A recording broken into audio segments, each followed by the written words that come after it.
Nueva Acrópolis es una organización internacional que propone un ideal de valores permanentes para contribuir a la evolución individual y colectiva, a través de sus líneas de acción en filosofía, cultura y voluntariado.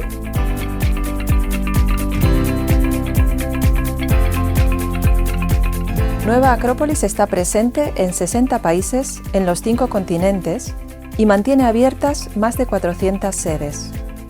Su acción en el mundo se basa en 3 ideales fundacionales. El ideal de la fraternidad universal, promoviendo el respeto a la dignidad humana, más allá de las diferencias de sexo, culturales, religiosas o sociales. El ideal del conocimiento, fomentando el amor a la sabiduría, a través del estudio comparado de filosofías, religiones, ciencias y artes. El ideal del desarrollo, comenzando por la realización de las mejores cualidades y valores de cada ser humano, como base sólida para un mundo mejor. El presidente de Nueva Acrópolis, Carlos Adelantado, nos explica los caminos hacia esos ideales comunes.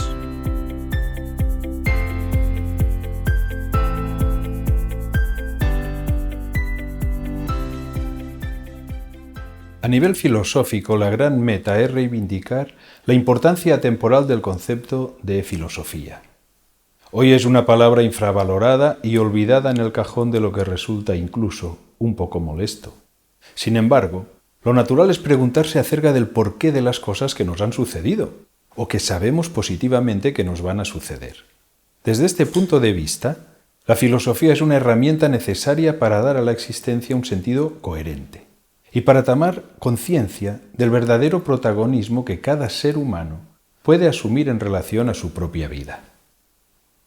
También deseo que la fraternidad se vaya abriendo paso en la vida cotidiana, con una transparente realidad, que sepamos valorar cada vez más lo que nos une, por encima de lo que en apariencia nos separa, y que podamos ir más allá de los reflejos superficiales y siempre cambiantes de las personas y de los acontecimientos. La filosofía nos enseña que a mayor percepción interior de lo esencial, mayor evidencia exterior de lo fraternal. Nos esforzamos para que la cultura tenga más presencia en la sociedad. No me refiero tan solo a que aumente la cantidad de actividades culturales, sino a que realmente la cultura sirva para unir a los pueblos y para comprender las diferentes mentalidades, para que pueda cumplir una función de elevación de la conciencia y de apertura del corazón. Por desgracia, estoy convencido de que algunas de las actitudes de intolerancia y de agresión hacia algunas personas o determinados segmentos de la población obedecen a una falta de cultura, provocada por el desconocimiento de otras formas de expresión de la actividad humana. Con el voluntariado, nuestro trabajo aspira a conseguir que el desarrollo interno de cada voluntario vaya a la par que su entrega inegoísta al bienestar común. Todo esfuerzo, todo servicio en bien de los demás puede aprovecharse para entender de manera más consciente el sentido de la vida y al mismo tiempo crecen una serie de fuerzas interiores como puede ser el valor de la solidaridad, la autoestima, la esperanza en un mejor futuro, la empatía y otras muchas. Pero por encima de todo, aumenta la sensación de libertad y la fuerza de voluntad. Mi gran deseo, entonces, es que las acciones de voluntariado no sean solamente unas buenas acciones, más o menos útiles, sino que las personas que actúan como voluntarias puedan estrechar sus lazos con la vida.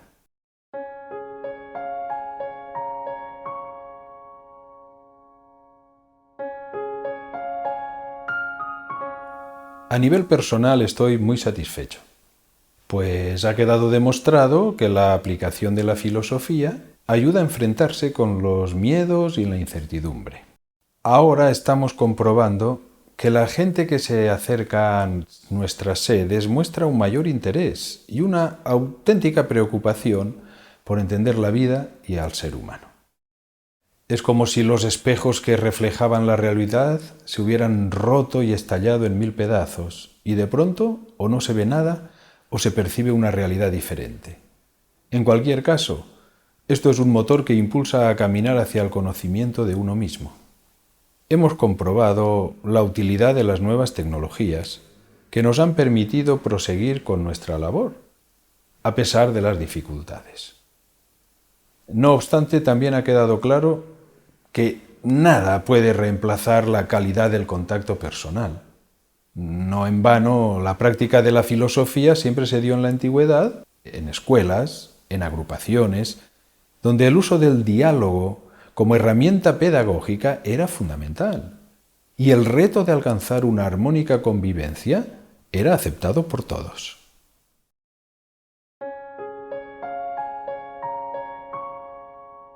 Cierto, y no les faltan motivos en muchas ocasiones. Sin embargo, yo creo que una organización puede resultar de mucha utilidad, pues reúne y coordina esfuerzos y voluntades diversas. Eso sí, nunca debemos olvidar los peligros que pueden surgir de ciertas desviaciones en las organizaciones. Considero desviación imponer cierta opinión particular y personal sin diálogo ni comparación alguna posible. Apartarse de los fines y principios para los que fue constituida y aprovecharse de su funcionamiento para conseguir renombre y prestigio social. Algo que considero muy positivo es la gran cantidad de personas que han formado parte de Nueva Acrópolis a lo largo del tiempo. Cada año se benefician de nuestros cursos de filosofía, actividades culturales o acciones de voluntariado miles de personas. Unas se incorporan a nuestra organización, otras prefieren colaborar esporádicamente y otras, en fin, no desean adherirse. Pero todas estas personas han comprobado nuestros esfuerzos en favor de una sociedad mejor.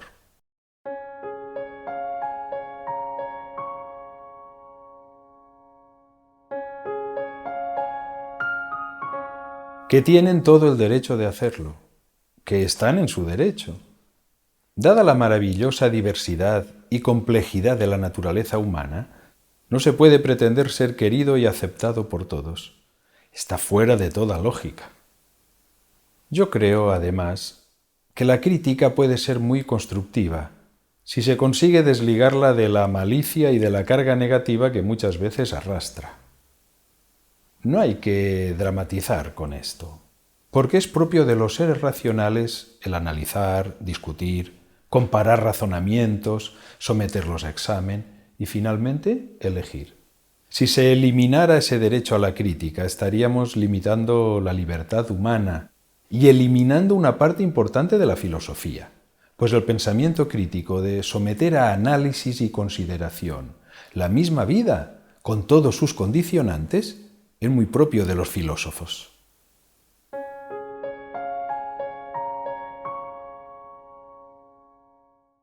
Ciertamente hay que trasladarse al pasado para encontrar este tipo de malentendidos. De hecho, son situaciones que, dada mi edad actual, yo no he conocido de manera directa. Pero, según mi parecer, ha sido un problema de falta de comprensión, tal vez provocado por la complejidad de esta escuela de filosofía a la manera clásica, que trata de aunar la teoría y la práctica en su plasmación, como ideal filosófico que aspira a mejorar el mundo y a los seres humanos, y que desde el principio se vio que era un movimiento capaz de extenderse a nivel internacional. Incluso muchos miembros de Nueva Acrópolis de esas primeras épocas, a los que hay que agradecer su esfuerzo y su dedicación, no entendieron muy bien las características profundas de Nueva Acrópolis. No entendieron que era algo que venía desde el más remoto pasado y que, por tanto, era algo totalmente nuevo y desligado de cualquier comparación con todo lo hasta entonces conocido en el siglo XX. Se cometieron errores, que se han corregido gradualmente. Y esta actitud de autocorrección es válida ahora y en todo momento futuro, pues el espíritu de autocrítica no puede desaparecer de la vida filosófica.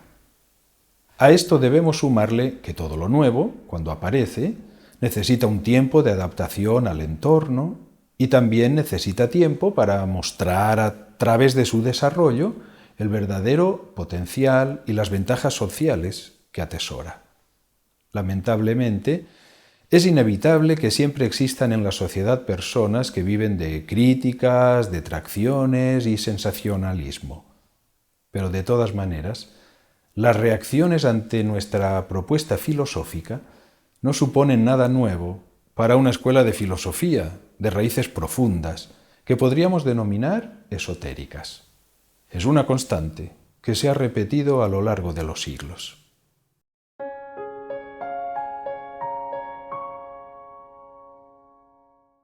El término esotérico significa más adentro. Se entiende, por tanto, aquello que está oculto, que es interior, siendo lo exotérico lo exterior. En Nueva Acrópolis entendemos por esotérico lo interno, el ser de las cosas, lo que se esconde a nuestra mirada, pero que es esencial.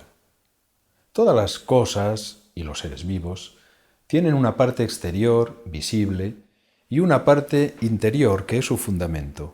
Por ejemplo, un edificio tiene paredes, puertas, ventanas que están a la vista. Esto sería lo exotérico. Pero también tiene un armazón compuesto de pilares, vigas y forjado, que es su esqueleto, lo que lo sostiene, lo esotérico. Y esto no es visible en principio. En el universo vemos planetas, estrellas, galaxias. Son cuerpos hechos de materia más o menos sutil, son lo exotérico.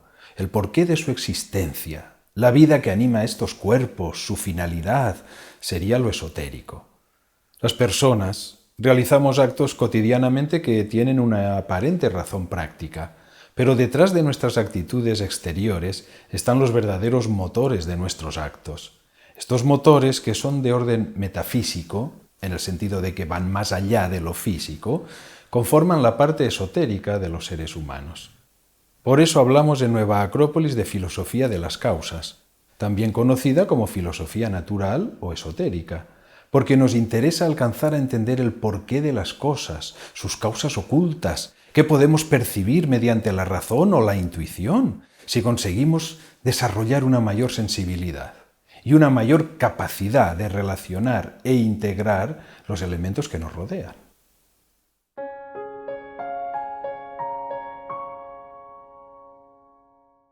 ¿Y por qué no? No podemos empeñarnos en negar el legado filosófico de lo que llamamos Oriente, de pueblos como el indio, el japonés, tibetano, chino y otros, sin olvidar el aporte de la filosofía de Occidente. El problema es que todavía existe mucho racismo latente, y no solo en el contexto físico. La vanidad y el racismo intelectual es mucho peor que el racismo físico, y todavía más lo es la soberbia y el racismo espiritual de creerse con la posesión exclusiva de la verdad.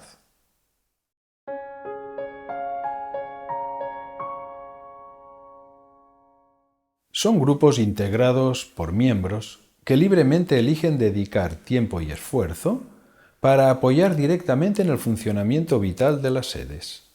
Son además niveles de vivencia, es decir, de experimentación interior y exterior con la puesta en práctica de conocimientos y ejercicios que pueden ayudar a avanzar por el camino de la filosofía como forma de vida, como nos recomiendan los clásicos de Oriente y Occidente. En definitiva, se trata de dar vida a las fuerzas que tenemos dentro y también de conocer y aprovechar las fuerzas de la vida. Estamos hablando de algo importante, y esto supone la existencia de ciertos requisitos en los componentes de estos grupos, como puede ser la honradez y el sentido común, por citar algunos. No todos son admitidos, y esto puede provocar una sensación de frustración en aquellos que no son aceptados y ciertas actitudes hostiles, pero es un riesgo que hay que correr.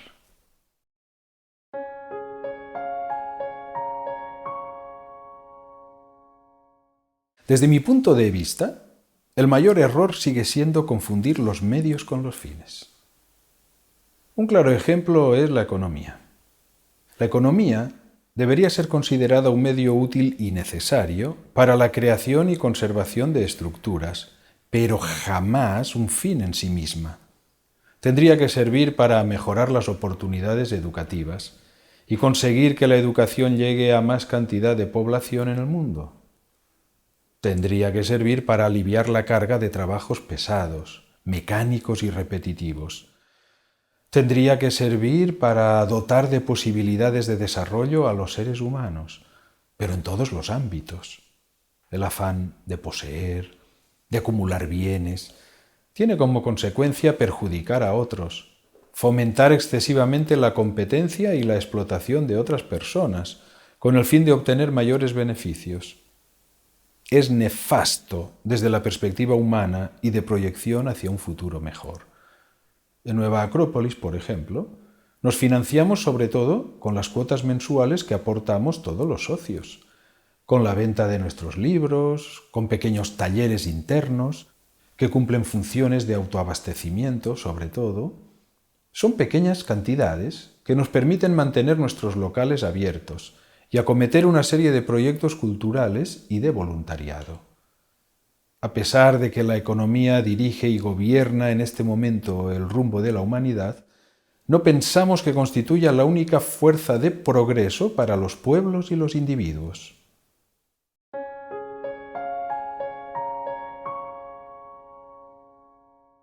Desde hace mucho tiempo esta es la idea dominante que mueve al mundo, y es la idea que ha acabado por imponerse en el campo de la política, de la ciencia, de la economía, de la educación y también, desafortunadamente, de la moral.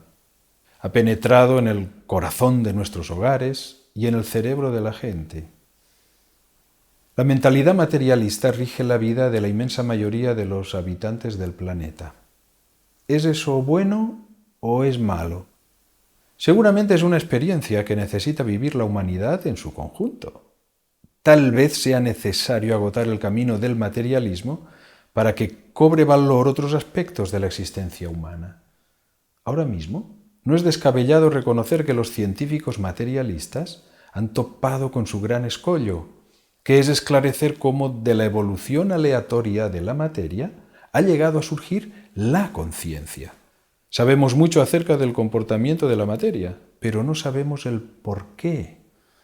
La educación, la política y la economía, basadas en el materialismo, también han fracasado.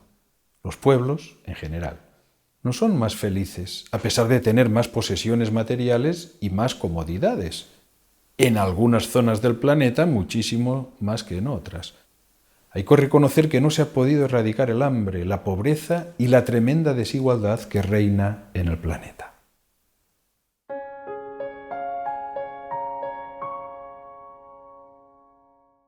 La filosofía puede conjugarse con cualquier faceta propia del ser humano. Con el arte, en la capacidad de captación de lo bello, con la ciencia, en su afán de acercarse a lo verdadero, con la religión, en su expresión de lo bueno, y con la política en la necesidad de justicia.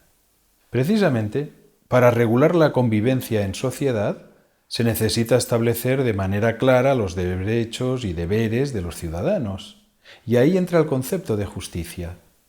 Ya desde la antigüedad, tanto Confucio como Platón, entre otros, se hicieron eco de esta búsqueda de lo justo, y el diálogo de Platón, La República, es tal vez el escrito más significativo. Lo demuestra el hecho de las frecuentes críticas que recibe y de los grandes elogios e innúmeras referencias que podemos encontrar en obras de autores posteriores, desde contemporáneos de Platón hasta nuestros días.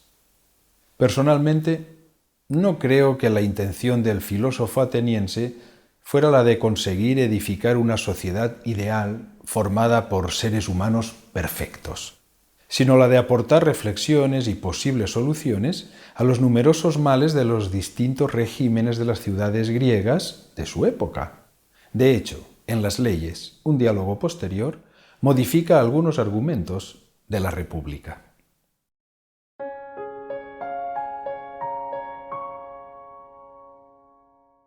Pienso que también es justo decir que, para la gran mayoría de investigadores e intelectuales desprejuiciados, Platón adquiere la categoría de sabio. En la antigua Grecia, el concepto de sabio era muy amplio. Implicaba ser filósofo, matemático, científico, médico del alma, poeta, asesor político, un concepto de totalitas, de totalidad. Esto es contemplado por Platón, cuando propone una formación ciudadana basada en una educación integral que abarcara los variados aspectos de la naturaleza humana. Aquellos que critican a Platón se olvidan de mencionar las obligaciones que el gran filósofo estipula para la clase dirigente. Ahora mismo, los consejos de Platón siguen siendo válidos, como por ejemplo que los gobernantes deben haber demostrado su amor por el bien común, mediante servicios voluntarios e inegoístas, y su gran amor por la virtud, mediante una vida privada ejemplar. No dispondrán de bienes propios, sino de uso, es decir, no pueden enriquecerse en el desempeño de su cargo. No utilizarán la demagogia para manipular al pueblo. Antes de ser nombrados, serán puestos a prueba para verificar su suficiente capacidad moral e intelectual. El ejercicio del poder debe entenderse como un sacrificio. Y todavía hay más requisitos. ¿Qué les exigimos nosotros a nuestros políticos gobernantes? ¿Qué criterios siguen los partidos para seleccionar a sus candidatos? Es una buena pregunta.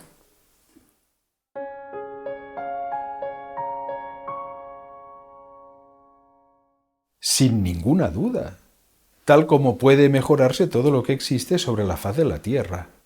En mi opinión, se debería realizar un verdadero esfuerzo por avanzar en la consecución del bien común, más allá de los intereses partidistas de uno u otro sector. Los enfrentamientos, a veces casi irracionales entre las distintas facciones, ocasionan una serie de marchas y contramarchas que retrasan el avance general.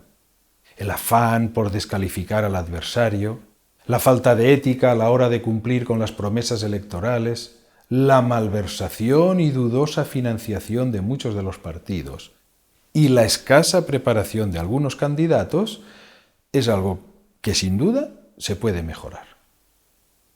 También hay que prestar mucha atención a la mejora de la educación, porque es el sistema que más necesita de ella, dado que el ciudadano puede elegir periódicamente en las urnas. Para pensar y decidir, todos necesitamos una educación continua. Y sobre todo, se necesita para dirigir a otros. El profesor Jorge Ángel Libraga, fundador de Nueva Acrópolis, enseñaba que los sistemas son buenos si los seres humanos que los componen son buenos, y dejan de serlo cuando los seres humanos que los conforman se vuelven corruptos e ineficaces.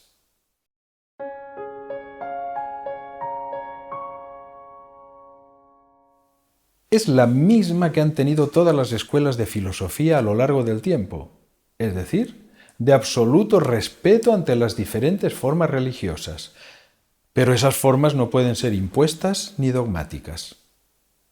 Para la mayoría de las personas, la pertenencia a una religión viene dada por el lugar geográfico en el que se ha nacido y por el entorno familiar.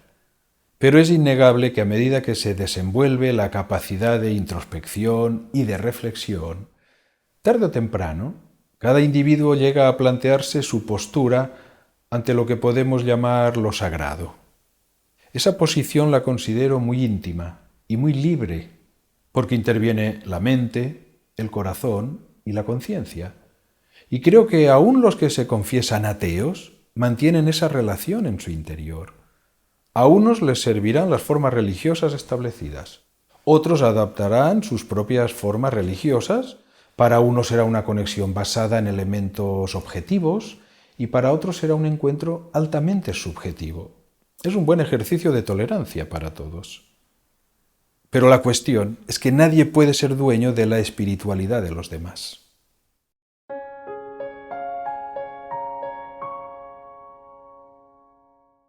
Es posible que forme parte de la conexión con ese mundo inteligible y superior del que hablaba Platón. Hay que tener en cuenta que la lógica y sus mecanismos tienen sus limitaciones, propias de un mundo lineal. Pero en una realidad no lineal, las características del tiempo y del espacio son modificadas, y en consecuencia, la conciencia es afectada de manera diferente. Hay un aumento y expansión de la conciencia, que repercute en una captación más profunda y sutil de la realidad.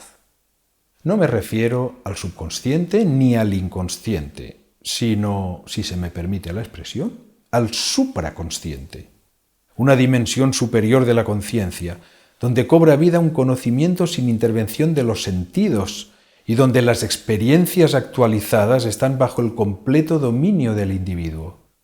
Los símbolos nos ayudan a ejercitar las analogías que los relacionan con las ideas superiores.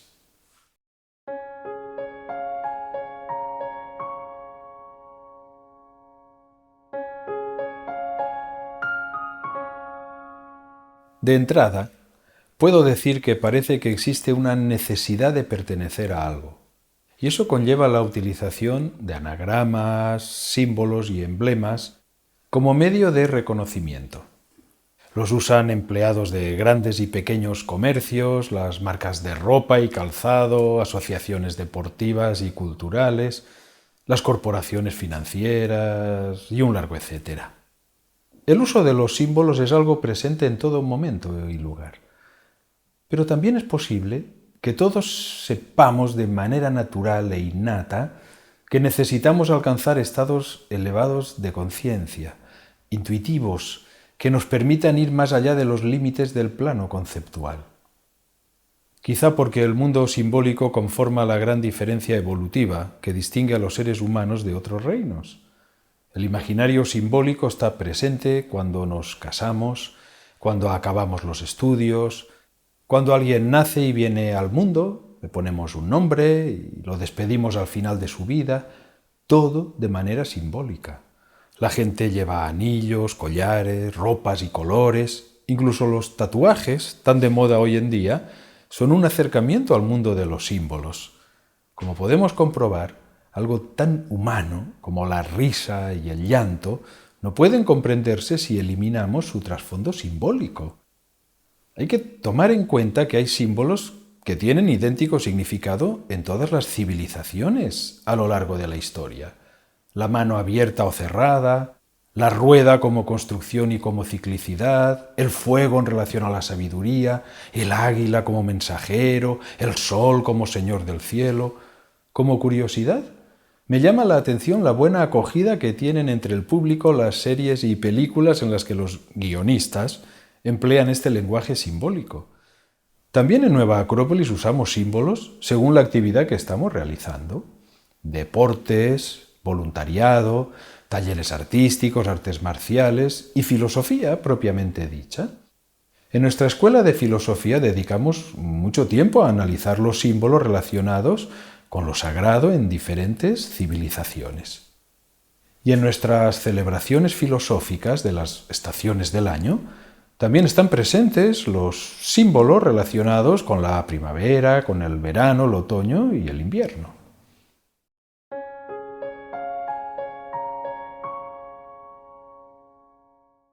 El primer consejo es que aprenda a hacerse preguntas. Si esa persona es capaz de hacerse preguntas y no encuentra la respuesta, tal vez no está buscando de manera eficaz ni en el lugar adecuado. Yo le diría que busque dentro de sí mismo y no afuera, porque hay respuestas que no pueden llegar desde el mundo externo. Que trate de percibir los valores que atesora en su interior y a medida que los vaya desarrollando encontrará, de manera natural, los puntos de conexión con la vida. Porque aquí hay otra cuestión, no menos importante.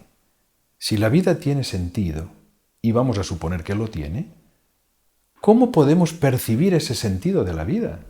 ¿Con qué tipo de sentidos?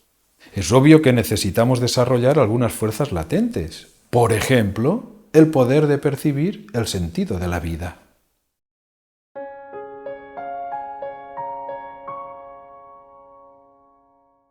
Sin duda alguna en el desarrollo de la conciencia como finalidad y en la educación como medio para alcanzarla. El profesor Jorge Ángel Libraga enseñó desde el principio que educación es la utilización de la cultura para acelerar la evolución humana, para efectuar su transmutación. Insistió en señalar que educar no es torcer o forzar naturalezas, sino liberarlas del yugo instintivo y de las estrecheces psíquicas y espirituales que las aprisionan y son causa de sufrimiento. Y esto es posible, porque todo ser humano nace con determinadas potencialidades y cualidades latentes que puede desarrollar si se le educa de la manera adecuada. Decía el profesor Libraga, que la verdadera pedagogía consiste en informar sin engañar, instruir sin politizar y educar sin deformar, con el objetivo de conseguir un ciudadano consciente, feliz y útil, que sepa manejar las manos, el corazón y la mente. Y quizás también pueda actualizarse un elemento superior a lo estrictamente mental, como puede ser la imaginación y la intuición, para conocer el mundo donde viven los grandes ideales, las ideas arquetípicas, los más puros sueños.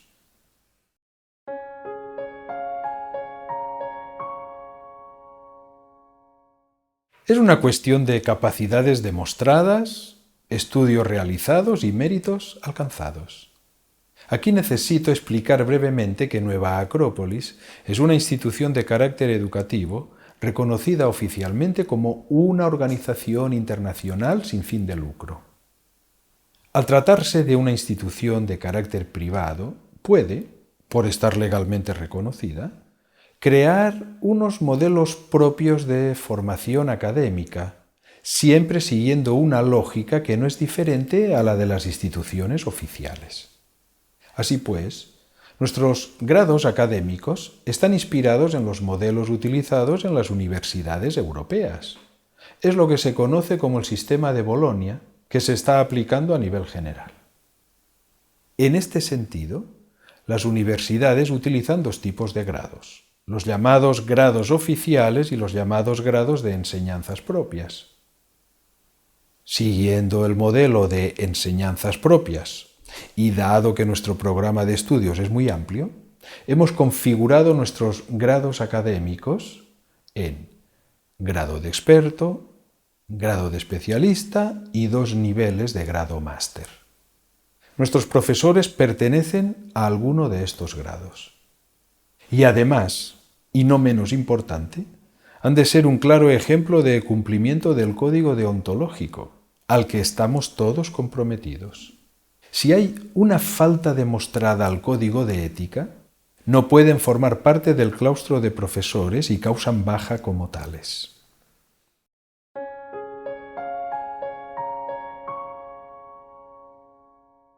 De todos los éxitos y logros que se han acumulado en los 65 años de vida de este ideal filosófico, voy a resaltar el haber conseguido que la convivencia y la fraternidad sea una realidad en miles de jóvenes de los 5 continentes, pues Nueva Acrópolis está conformada por mujeres y hombres de todas las razas, de diferentes culturas y creencias religiosas o de ninguna, de todas las condiciones sociales. Para nosotros, la categoría de ser humano está muy por encima de cualquier otra consideración sectaria. Nuestra labor proporciona conocimiento, con un enfoque ecléctico y no dogmático, y ha sido reconocida en varios países como de interés público. ¿Qué tenemos que lograr? Tenemos que encontrar la manera adecuada de ser correctamente comprendidos. Tenemos que conseguir que nuestra voz llegue a vibrar en muchos más corazones para que puedan encontrarnos todos aquellos que nos están buscando.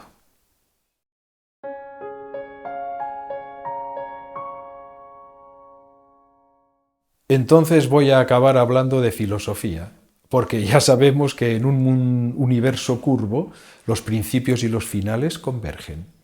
Y vuelvo a afirmar su necesidad y su utilidad.